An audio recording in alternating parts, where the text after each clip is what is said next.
Hello and welcome. If you are an African car buyer or driver today, the attacks on Iran by the United States and Israel aren't some distant geopolitical story. It's already hitting your wallet. Fuel prices are rising as supply tightens due to available reserves running down or out in different countries.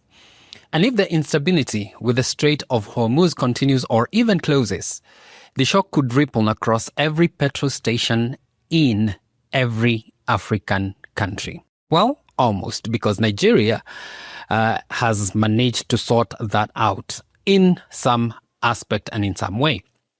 But here's the twist.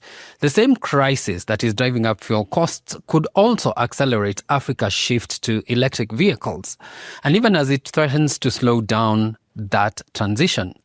But there is a catch-22 situation that we'll see a bit later on in this conversation. Let's start with the basics. A significant portion of the world's oil passes through the Strait of Hormuz. If conflict disrupts that flow, global oil prices spike almost instantly. African countries, most of which import refined fuel, feel that pain first and hardest.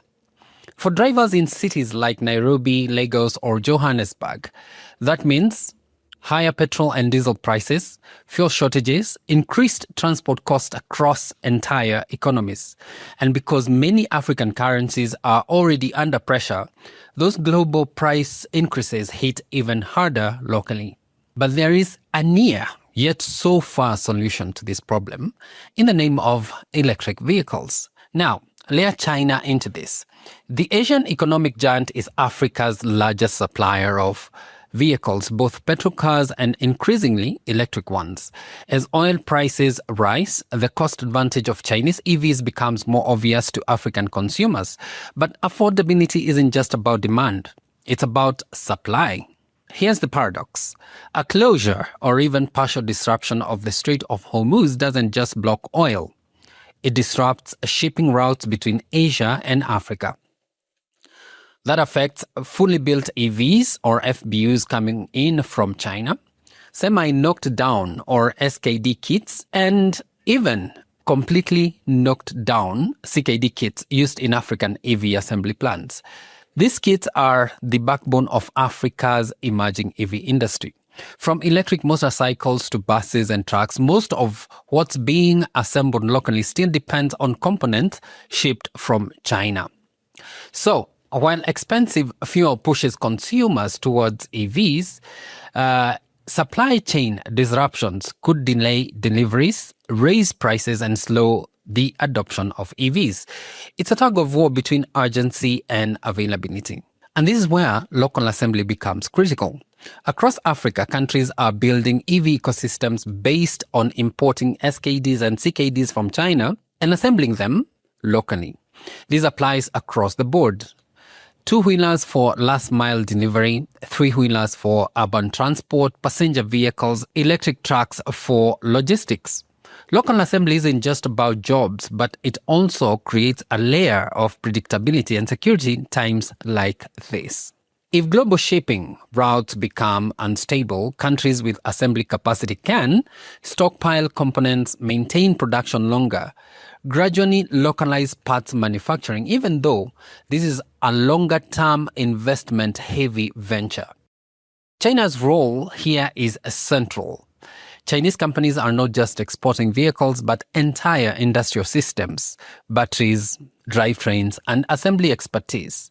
In a crisis, that relationship becomes even more strategic. But policy will determine who benefits. Take Ethiopia, for instance. The government has aggressively pushed e-mobility, restrictions on internal combustion vehicle imports and their assembly locally, incentives for EV adoption, support for local assembly and skills development. In a high oil price environment, that kind of policy turns EVs from an option into a necessity. Now compare that to Kenya. The East African economy has growing EV startups and strong private sector momentum. But government policy is slower. Remember our Catch 2022 situation that I mentioned earlier? Well, there's still a heavy reliance on fuel levies from petrol and diesel. That creates a conflict.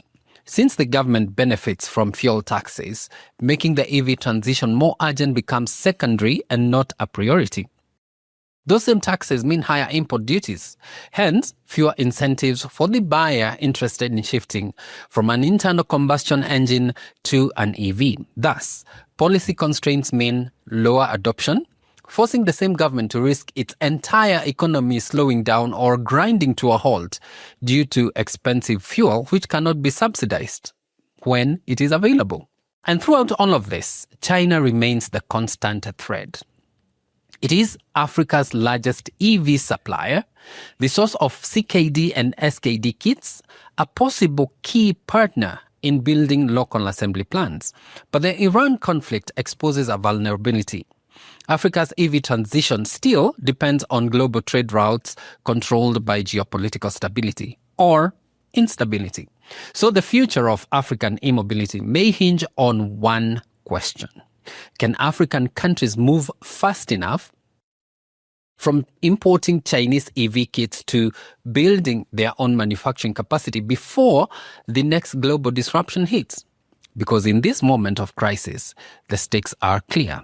The same war that makes fuel unaffordable could either accelerate Africa's electric future, delay it, or kill it altogether.